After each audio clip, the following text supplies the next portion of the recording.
So this is something different. This is in the court of the volleyball court. The athletic director of Brigham Young University admitting today that much more should have been done when officials became aware that a black player on Duke's women's volleyball team was taunted by racist slurs during a match against BYU. This was on Friday. Richardson was not only called the N-word every time she served during a game against BYU, she was threatened and she said she was made to feel unsafe in a crowded gym. What happened in this game? Unfortunately, we live in a world where, and athletes are being more vocal about it, where we see a lot of fans, and I'm not saying that this one particular fan represented BYU because that would be unfair, but we're seeing fans who are very bold or emboldened perhaps by the very polarizing times in which we live in. That's why she felt unsafe. It's not so much because we're used to the taunting in terms of, she said we're used to the taunting. I'm used to people saying mean things. That doesn't bother me, but it was so long and no one felt the need to protect me. And that's why she felt unsafe. Yeah, I was looking at my notes as you were speaking because I want to. All right, guys, so we got to talk about CNN, who has been facing a lot of criticisms from both sides.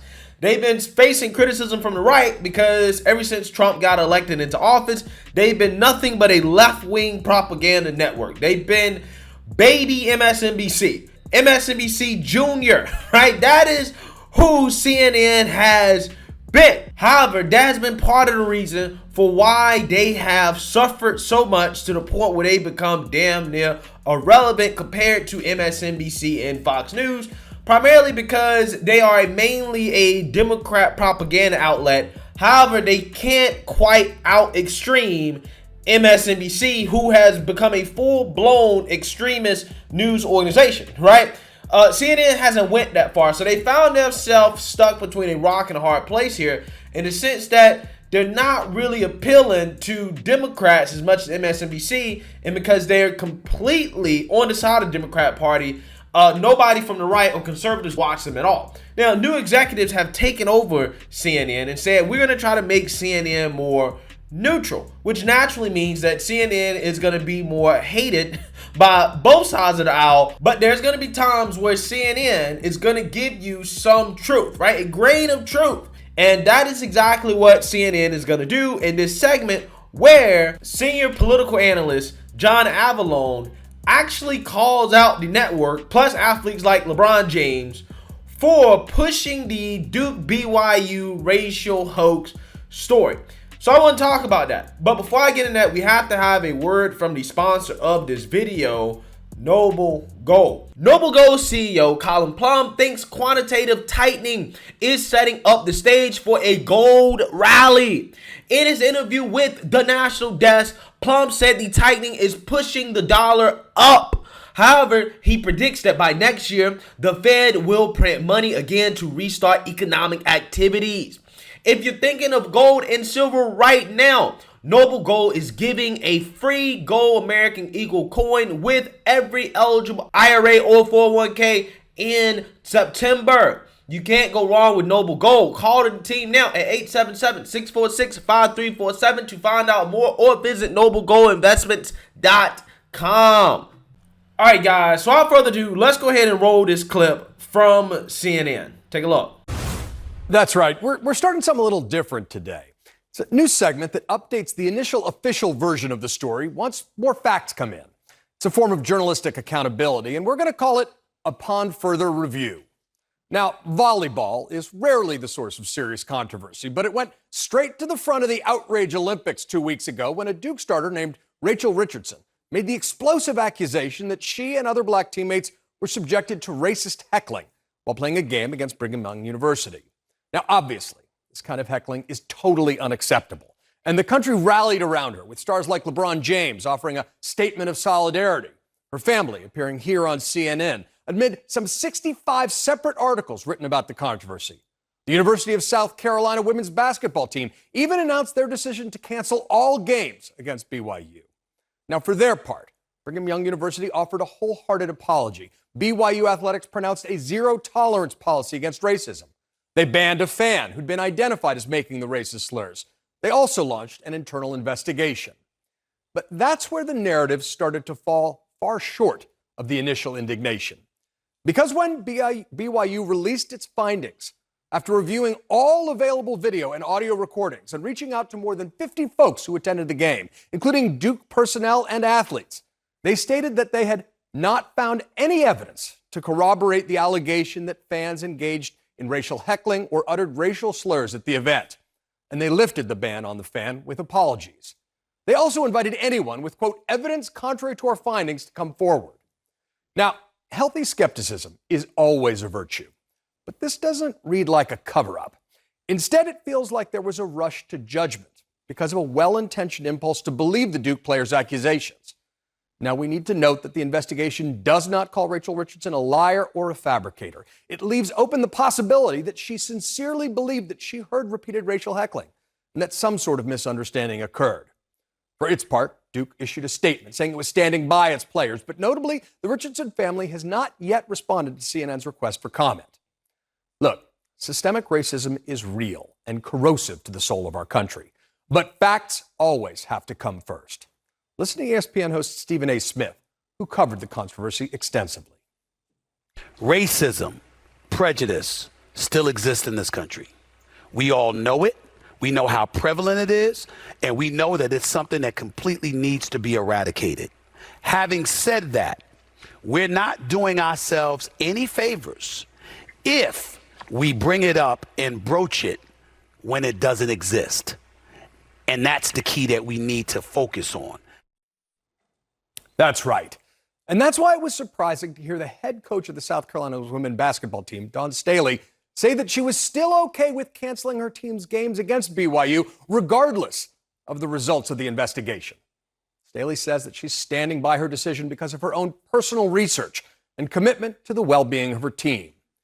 But when investigations turn up a very different fact pattern, it's incumbent upon everyone to acknowledge it and adjust. Fidelity to the facts is all that we as journalists and citizens should ask. It's understandable that there's a desire to believe people when they say they've been victimized. But the accusations have to be backed up by facts. And when the facts don't fit, upon further review, we need to set the record straight with as much intensity as the initial reports. Yeah, so I love this segment right here from CNN, which is a phrase that probably rarely comes out of my mouth, saying that I love anything that CNN does. But John Avlon here actually does do a great job of calling out not just his own network, but athletes and others that have ran with this racial hoax story without actually doing some fact checking and due diligence, some actual journalism from the get-go to make sure that this person's allegations were credible. Because the first day that I heard this story, right, with just basic research, I already said, you know what, I think this is a hoax. And lo and behold, a few days later, it was proven to be a hoax. Again, CNN could have done that. ESPN could have done that. All these woke race crusaders from the get-go could have done their due diligence and looked into these allegations to see if there was actually real facts and evidence to back up these claims before they ran with this story. But they chose not to. They ran with it as if it was true. They bought this woman on television to tell her story, and they never questioned it. So they made people believe that this 19-year-old black girl who goes to Duke was subjected to racial heckling, including being called the N-word by this racist Christian school, BYU. So not only have they smeared the university as racist, they smeared the athletic department as racist, and the students as racist, and by extension, their parents as racist because they say that the parents raised the racist students. So they smeared everybody involved with that school as racist with no facts and evidence whatsoever. And they presented the story as if it was 100% factual. They never questioned the girl or the motivations of why she may be making these claims.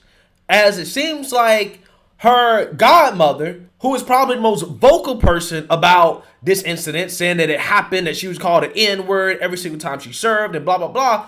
She stands a lot to gain and benefit from this victimhood story of her so-called goddaughter as she's running for a judgeship in Texas. And now here's why I have a problem with CNN in relation to the real race story that they should be talking about here. This guy, John Avlon, for as good as this segment was, he says at the end that when the facts don't support the allegations, when we set the record straight, we must set the record straight with as much intensity as they did pushing the false allegations in the first place. But see, as much as I agree with that, you actually have to go a lot further. Just calling out your own network and those people who pushed it is not enough. Just telling them to correct the narrative is not enough. No. You also need to actually do some real journalism and question the motivations of why this girl did it in the first place. You got to bring her to the public light, and now we must continue to go after them for making these allegations in the first place. You actually need to punish people who make these allegations. That's how you actually correct it, because BYU has already been punished. They've already been smeared. This girl hasn't been smeared. They're just saying, well, there's no evidence. No, we got to go further. Because we do have a real story here. Her godmother is a judge who is running, and we know for a fact that she's a racist because she's put racist tweets out on the internet where she clearly hates white people. She clearly has bias against white people. There should be a conversation about, should this person be an elected representative? Because if she was white and she was making those comments about black people, yes, we'll be having that conversation. That's exactly the conversation that we'll be having. So you need to run with that story. And then you also need to continue to make it clear that why hasn't Rachel Richardson addressed the conclusion of the BYU investigation? Why won't she come back on for an interview to have her claims cross-examined since she was so sure that BYU made that claim? Is Rachel Richardson lying? Is her godmother lying? Should her godmother be allowed to run for judgeship? She be a judge? That's what you have to do. You can't just say that, well, we were wrong. We're going to call, everybody out that pushed this. No. You also need to look further into it. You have to now make the race crusaders, the race baiters who push this, you have to now expose them even further for who they are, right? That's the only way you're going to get people to stop making these claims and allegations, permanently slandering and defaming people and institutions as racist with no facts or evidence whatsoever. You have to expose them after they make the allegation to make them wish that they never made the allegation in the first place without facts and evidence to back it up. So that being said, hey, I am happy to see CNN calling themselves out and doing some self-reflection on yet again another race hoax that they latched on to prematurely. Let me know what you guys think. Make sure you like, comment, and subscribe. Most importantly, share a Black conservative perspective. Peace.